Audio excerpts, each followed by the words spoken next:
আল্লাহ কোরআনে ঘোড়ার কসম খেয়েছেন। কেন আল্লাহ এমন কসম খেয়েছেন? এই সূরায় মানুষের একটি বড় দুর্বলতার কথা বলা হয়েছে। আল্লাহ কোরআনে বলেন, দৌড়ে চলা ঘোড়ার কসম, যারা দৌড়াতে দৌড়াতে আগুনের স্ফুলিঙ্গ বের করে, যারা সকালের হঠাৎ আক্রমণ করে। এই আয়াতগুলো যুদ্ধের ঘোড়ার বর্ণনা করা হয়েছে।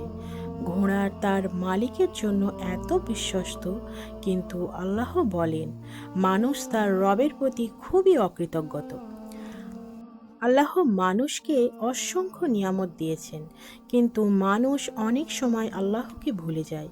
দুনিয়ার সম্পদের প্রতি মানুষের ভালোবাসা খুব বেশি, কিন্তু মানুষ কি জানে না, যখন কবরের ভেতরে সব কিছু বের করা হবে আর মানুষের অন্তরে সব গোপন বিষয় প্রকাশ করা হবে, সেই দিন আল্লাহ সব কিছুই জানবেন। এই সূরা আমাদের শেখায় আমরা যেন আল্লাহর প্রতি অকৃতজ্ঞত না হই।